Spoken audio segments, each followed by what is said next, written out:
Hello, everybody. Professor Barth is here, Associate Professor of History at Arizona University. Wow, a lot to digest and over the last few days relative to the American economy. It's been a while since I last checked in with you all, several months. More on that at the end of the video if that interests you at all. But the stock market, crazy week. And extremely volatile. Those of us who have invested in Bitcoin in the past are used to volatility, but wow, the Dow Jones is just up and down. Earlier this morning, it was up like 1,400 points. Now that's cooled off a bit, and who knows where it will be by the time you're watching this video. I wanted to just share my thoughts on what's going on. Things are changing day by day. Of course, as you know, on Liberation Day last week, President Trump, increased the tariff rate on China to 54%. The tariff rate on the EU is now 20%. And then he also established a 10% baseline global tariff. He increased the tariff on Vietnam, and now China answered with additional retaliatory duties. And so the U.S. tariff rate, from what I understand, on China will rise to 104%, I believe, tomorrow, if I read that correctly. So, again, a lot to digest here.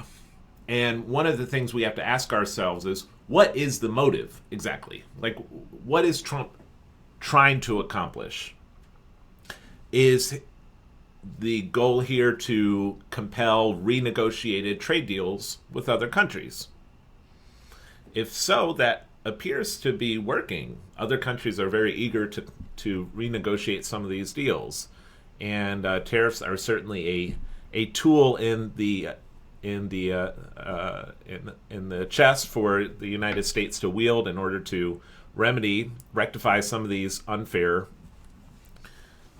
trade disadvantages that we have with other countries. And it is true, other countries have unfairly dealt with the United States. And a classic example is the obstructions that the EU places on American cars, whereas we import BMWs, Mercedes, we import German cars with very little tariff whatsoever, and so it's not fair. And then China, of course, just a whole slew of, and it's not just tariffs in China, it's currency manipulation, theft of intellectual property. I mean, so the U.S. has been getting ripped off. So is that the goal here, to renegotiate with these other countries and then to reestablish free trade? That might be a goal. Another motive that is being floated out there is this desire to force Treasury yields down. If that was one of the motives, it has not succeeded. Perhaps some people thought it would. Here's the yield on a 10-year Treasury. It went down a bit late last week, but it briefly went under 4%, but now it's back up, just only slightly lower yield than it was before this whole event happened. So if that's a motive, it's not really working. The other possibility, and this is what I'm really intrigued by, is a general desire to shift from federal income tax as a primary revenue for government toward a revenue tariff that also in some cases has protective qualities on American industry. Going back to actually not even pre-1913, like pre-FDR economy. And I have here a post I made on X on last week, Wednesday night, April 2nd. Given the choice between a tax on foreign production, tariff, and a tax on domestic production, income tax, I'll always prefer the former. It was the original revenue source authorized by the Constitution and the chief mode of financing the government for our first 124 years. Actually, I should have, if I could go back and edit that tweet, I would, because even after the income tax was adopted in 1913, tariffs remained the main source of revenue under guys like Calvin Coolidge through the 1920s. Actually, during the Coolidge administration, only 2% of taxpayers paid any federal income tax. Okay? This is after 1913. Only 2% of taxpayers paid any federal income tax. And so if we could return to a constitutional revenue source, I think that's a good thing. That's a good thing. It's in the Constitution, and it's how we financed our government, other than borrowing. It was the main source of revenue for well over a century. The income tax, in my opinion, was a mistake. The federal income tax, the whole 16th Amendment was 1913 in general was a pretty bad year. You get the income tax, direct election of senators, and then, of course, the Federal Reserve Act. But if we could go back to the original source, I think that's a good thing. Now, a lot of libertarians, and I used to count myself as a libertarian. I'm no longer a libertarian in that classical sense.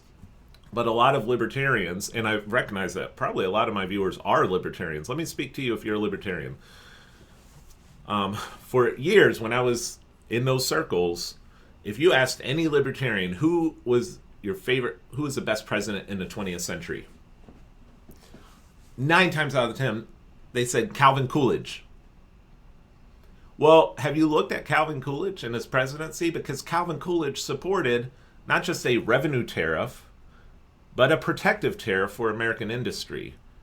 Yes, he was very free market. However, the Republican Party historically has been very supportive of tariffs.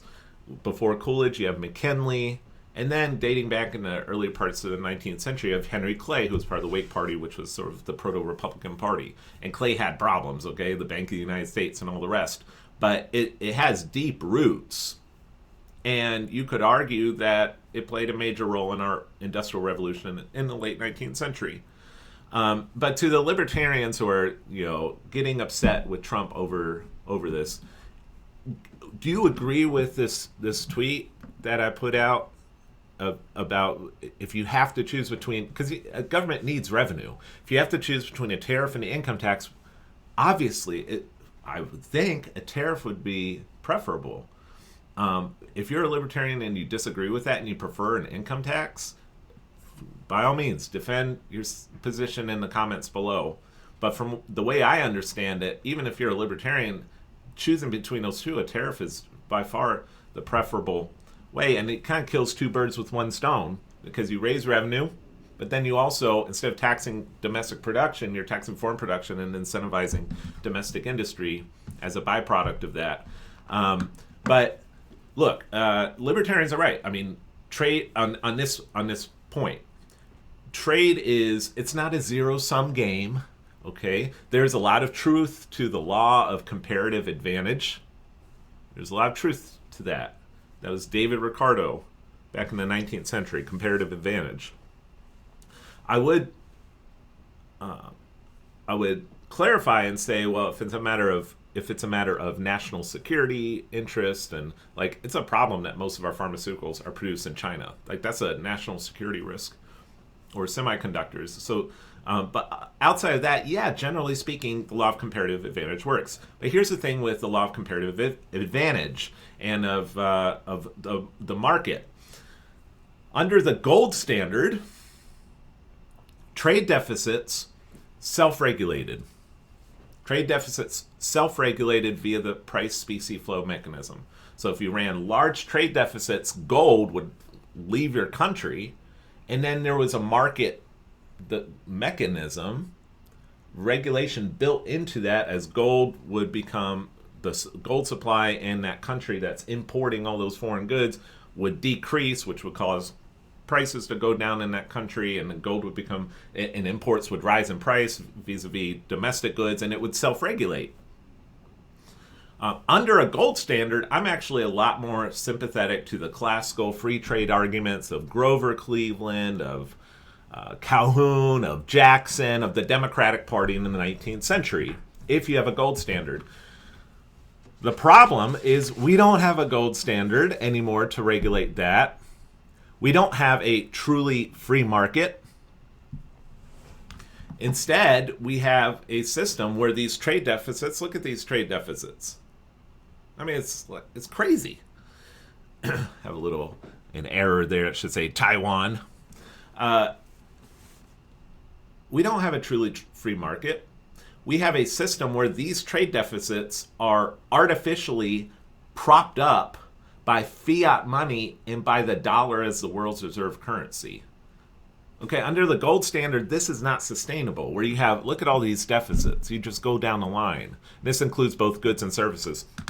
And, my apologies if these numbers aren't, there might be an inaccuracy here or there. I spent some time yesterday compiling this data.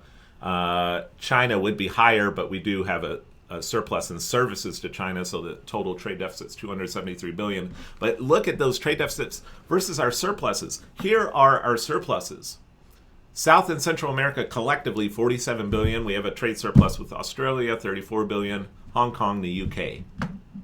Wow. Compare that to the deficits. Again, if we were under a classical gold standard, this could be fine, potentially. But we're not. This is artificially propped up. And in light of that, we already don't have a free market. So unless we're going back to a gold standard, which I'm very sympathetic to, maybe we should have that conversation. If we're going to detox the American economy, if we're going to rip off the Band-Aid, well, let's go all in. All right, I'm fine having that conversation. But so long as we don't have a gold standard and we have the system of fiat dollar reserve currency, world reserve currency money, then this is not, these trade deficits, this is not free market. So in light of that, a tariff, in order to remedy some of these problems, and it is a problem, long run, this is not natural. If tariffs are a remedy to that in a short term, or even then so be it. I'm on board with it. I like this speech from Pat Buchanan in 1998. This excerpt from a speech in 98. He said, "I'm an economic nationalist. To me, the country comes before the economy, and the economy exists for the people. I believe in free markets, but I do not worship them. In the proper hierarchy of things, it is the market that must be harnessed to work for man and not the other way around." I love this because this is actually the true conservative position. The conservative doesn't like socialism. Socialism is a big problem for the conservative. But the conservative doesn't make an idol, a golden calf, out of the free market. We like markets. Markets are fine. They're great. And they're productive. We don't worship them. And there is a proper hierarchy. The market must serve the people. And so I think this applies to our present condition. Buchanan said this in another speech in 1999, quite prescient. "With each year, America becomes ever more addicted to the narcotic of cheap imports. The narcotic of cheap imports. The price of that addiction is the dismantlement of the mightiest industrial empire the world has ever seen." What a shame. And it's true, we did have the mightiest industrial empire the world had ever seen, all the way up through World War II. "Piece by piece, job by job, factory by factory, it is being carted off to foreign soil. The yellow brick road that once took tens of millions of poor and working Americans into the middle class lies in ruin. It is not an accident. It is a direct consequence of a deliberate effort to submerge our country in a global economy whence we shall never be truly free again." I total agreement with this. He's correct. He is correct. We had industry. We had a mighty industrial empire, and it fell apart after World War II. What was that? What accompanied that? Well, the abandonment of the gold standard. Those checks that were put into place on that's essentially circumscribed the American consumer and what he could and could not buy, especially from abroad. I made a video 4.5 years ago now about what I termed unanchored capitalism. America and the American economy needs a solid detox. And I don't know what's going to happen with the markets. They might not. I mean, when I was preparing this video this weekend, it looked like it was just going to be a total bloodbath yesterday, and it didn't turn out to be that way. And today the markets are up. So who knows? But zooming out and taking a bird's eye view, it's clear to me, and I think it's probably clear to most of you, that the American economy is in desperate need of a detox. We need a producer economy based on real, actual, tangible economic activity and production, with sound money, with savings. And it's the abandonment of the gold standard, and that it didn't just happen in 1971. It built up, really beginning with the Federal Reserve Act, but picking up under FDR and then in the post-World War II period. But the abandonment of the gold standard launched this era of unanchored financial casino capitalism. Casino capitalism is an economy that works for and enriches the big banks, the stock jobbers, the hedge fund managers, but it doesn't serve the American worker. It doesn't work for the middle class, for the average American who's been left behind in all of this. And there are many people who are in denial about this, and I see this again among libertarians. And sorry, if you're a libertarian, I don't mean to be hard on you all in this video today, and you're free to disagree, comment below. But I think a lot, especially libertarians, are in denial about this, and they say, "Oh, look at all the cheap consumer goods that we have access to and are free at our disposal." But and it's true. We have so much I would say just cheap crap that's just like we're just awash in cheap consumer goods. Okay, we are awash in cheap consumer goods. But if it's true that things are just going so swimmingly for the middle class and for the American standard of living, how do you explain the rise of someone like Donald Trump or Bernie Sanders? Bernie Sanders and Donald Trump are how do you explain their traction and their rise since 2015? Are the American people, they're too stupid to understand how good they have it in this new global economy?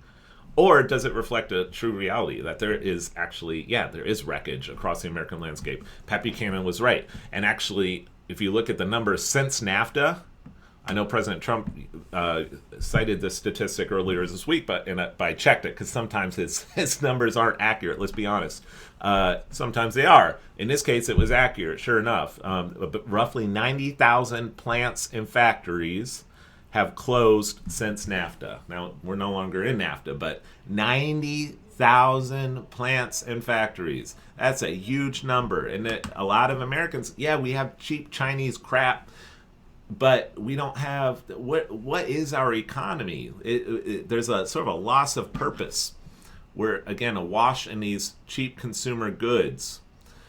We have a debt problem, all the credit card debt. The national debt is over $36 trillion. The debt to GDP ratio is over 122%. So our national debt's, on the personal level, we have credit card debt.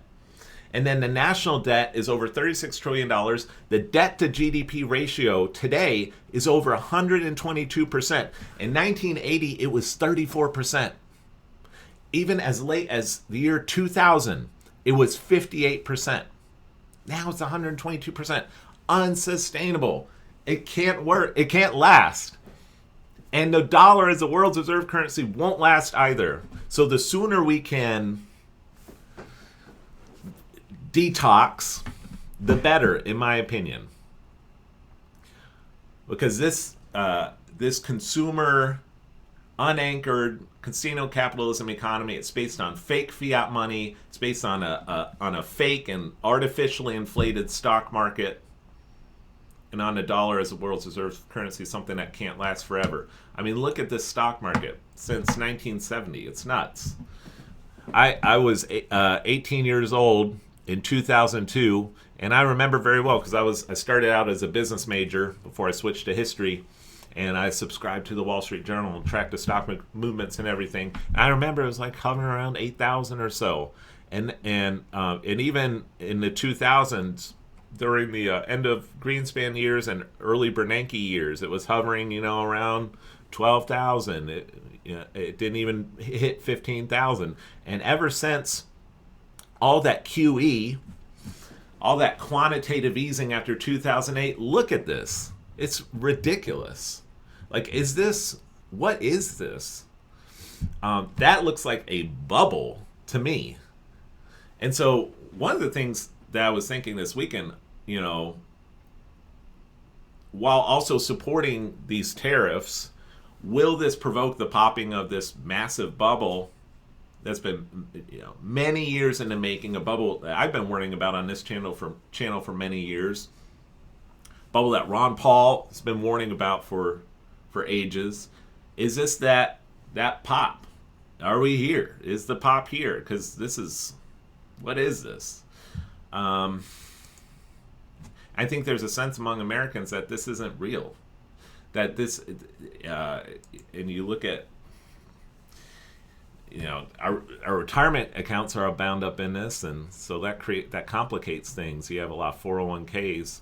But my message to baby boomers, all due respect if you're a baby boomer, is look, it's speaking as a millennial, and some of our audience, many of the people watching are Gen Z.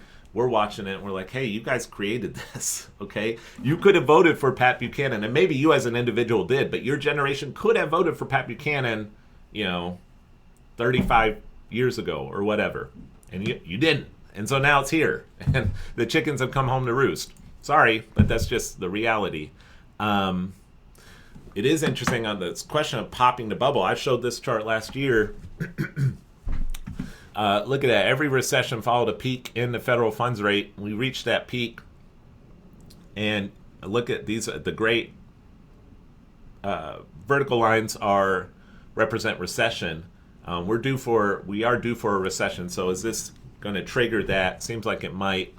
I posted this on X a few days ago. Basically, repeating some of the things I said here. If making things in America again means putting a premium on the price of consumer goods while also promoting a revival in American manufacturing, that's a win for the U.S.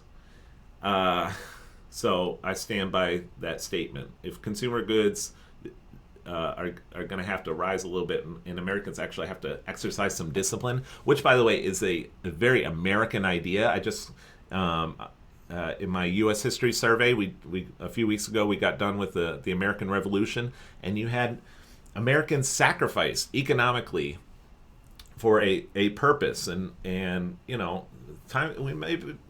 the time may come for us to do something like that again. Do we really need all this crap? I mean, and if you want more crap, go to the thrift store instead of importing it from China. You got Goodwills all over the place and other thrift stores. Buy that. Why are you importing all these cheap goods from China? We don't need it. If we have 104% tariff on China, I'd say then so be it. And especially if it can promote a revival in American manufacturing. Now, we also have to be honest with ourselves, and a manufacturing revival in the United States would be largely automated. I mean, a lot of these factories, you'd have robotic machines doing a lot of the work. However, those factories will still be built by humans, by skilled human labor. There'll be a demand for electricians, for plumbers, for construction workers. You're still going to need some human operators. And there will be some goods that are manufactured that you can't do automated, at least yet. And so, however it's done, I'd rather have those plants here than in Vietnam or China. And so, that's that. What's the Fed going to do? Oh, well, the dollar, here's the exchange rate, the euro and the dollar.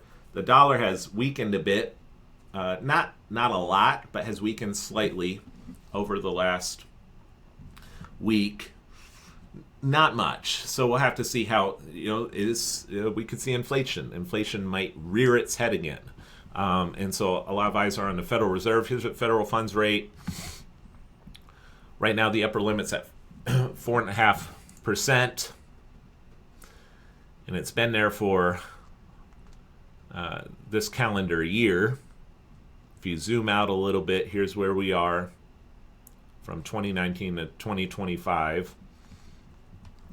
The Fed's balance sheet has decreased considerably. Right now, the Fed's balance sheet is where it was roughly around April 2020, so a month after COVID. So, actually pretty impressive maneuvering by the Federal Reserve. I have